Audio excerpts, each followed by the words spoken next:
folks.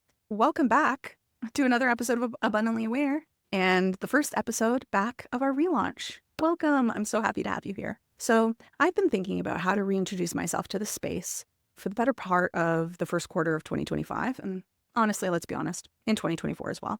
And I figured I'm going to tell you a little bit about something that I became aware of in the last year to show you what's possible for you to become aware of for yourself going forward on this journey to awareness through journaling and meditation. So, without further ado, again, I'm Katie. I'm a writer, a podcast host, and a business owner. The first of which I actually just decided to identify with. And, it wasn't hard for me to embrace the word. It was just really hard for me to realize that I could embrace that word. I had come face to face with a craft, which is what some would call writing, many times through small sprints, but I never actually really stuck around for it. I have many journals from the past with 3 pages with Dear Diary, which by the way, I don't use anymore. And the rest is essentially a wasteland. There's nothing in it. And then I also have some journals with some back and forth of writing in elementary school, when you used to pass around paper. And I even have one with a drawing of me that my friend did for me, which I thought was so sweet. But now, journaling and writing is actually where I find a part of me and where I wish I had actually spent some of my childhood, because maybe I wouldn't have been so devastatingly angry in my early adulthood if I had written. And honestly, if not, maybe I could have made some really great art with the feeling. So to explain the awareness piece, my writing, I feel like I have to bring you back to 6th grade poetry. It was the beginning. It was the beginning of all writing for me. And it came through at the age of 12, when I feel like I really needed it the most, because I had only lost my brother the year prior at the age of 5. So poetry was cathartic, very cathartic for me. Of course, it was still a depressing time. And I feel like that's sort of when poetry comes to you, when you have those hard times. And I don't think that it was a coincidence that my homeroom teacher was teaching us about poetry, and we were tasked with writing about something that affected the 5 senses. That's what the poem was about.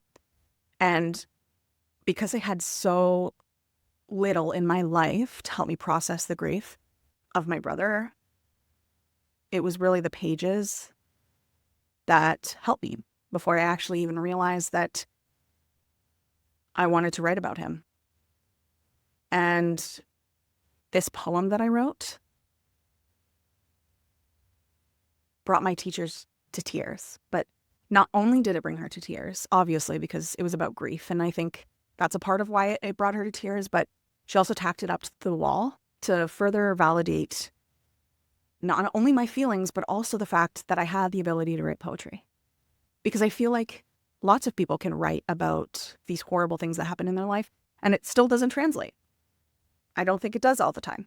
So I think that there was something in there. And I still think about this teacher all the time, actually, even though I don't actually remember her name,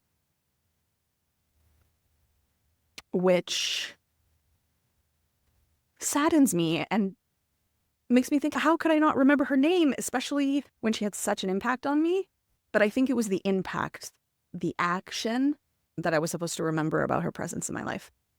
And unfortunately, that poem existed before I used the computer to type the final draft, and so it's gone forever. And it saddens me because I know I could never recreate that. But from feeling built up in grade 6, I was then brought down to forget all about it. So let's fast forward to 11th grade writer's craft. Honestly, even merely signing up for this class, because I had actually no direct path, because me in high school, I took everything that I would possibly need to take to do anything that I wanted to do. So I took chemistry, I took biology, I took math, I took English, I took Latin at one point. Funny? Yes. I took 2 years of Latin. Do I remember any of it? Absolutely not. I took a bunch of years of French as well. I took everything that I could possibly do to make sure that if I wanted to go in any direction, I could. Writer's craft was not something that could really take me anywhere. The fact that I took this class didn't clue me in then that I could have been a writer or that I wanted to be a writer, just that I wanted to take this class. And the same thing that actually happened to me with entrepreneurship. I never ended up taking because nobody was interested in it. Not enough students were interested in it, so I couldn't take it. But that's a sidetrack for another day. So back to writer's craft. I was in class with many people that seriously intimidated me, and I don't know what it was about them. Like, I really don't. I just felt not enough around them. Like, it really could have been the fact that they enjoyed essay writing, and I actually still to this day do not like it. And it's not even like a disdain for essay writing. It's really more of a loathe entirely Grinch situation here. Okay. I do not like it. It could have also been because I could tell that the teacher didn't really actually like me, and she showed them off like they were her prize doll collection. It was wild. And yes, a teacher's not supposed to show you favoritism, but I could tell. So there are a lot of things that we're not supposed to do in our lives, but other people can still tell.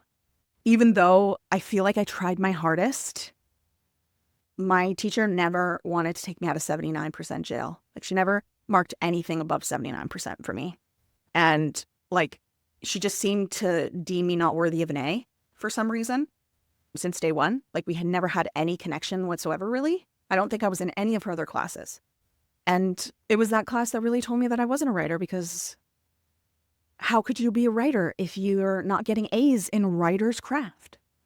And of course, she also said some few choice words to me about some things in regards to writing. So I thought, there's no way I'm going to be a writer. This is so out of my life, not something that I'm going to partake in. But I still actually ended up coming back to the pages, which I'm so appreciative for, even in my 30s. So first, I'm built up, like, I can write poetry. I'm a good poet. I can write poetry. And then I'm brought down with, you can't write because you can't write the things you don't enjoy writing, like essays, for instance, or I think we actually ended up having to write a graphic novel. Not my jam.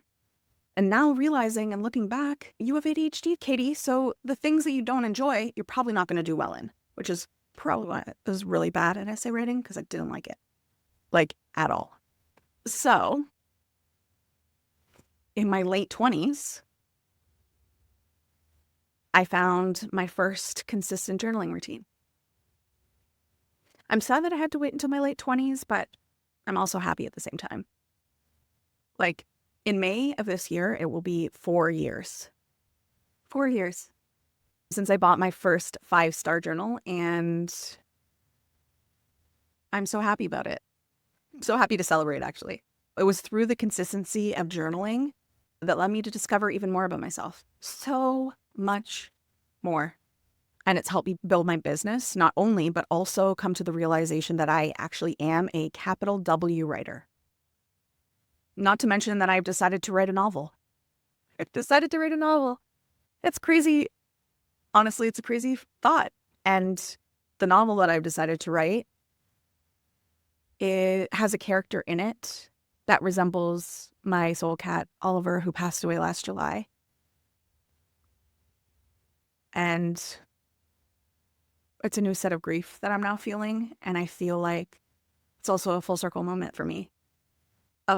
A full circle moment that I found poetry in the midst of grief, and now I'm finding novel writing in the midst of grief.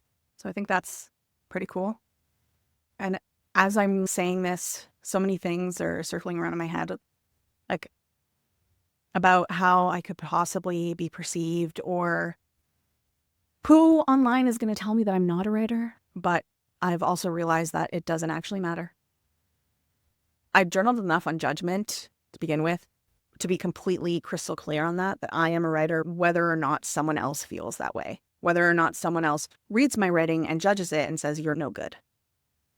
That's the story of all the things that I'm thinking about that led me to this place of deciding and realizing that I am in fact a writer. If you like to read, you can find this episode on Substack.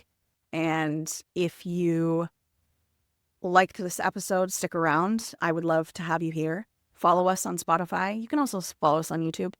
And yeah, I'm really excited. And honestly, as well, if you didn't like it, if this isn't your vibe, that's totally fine.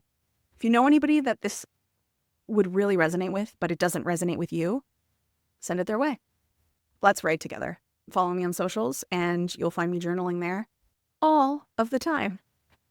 Thank you so much for joining me on this first episode of Abundantly Aware, first episode back of Abundantly Aware, and I'll catch you on the next one. Bye for now.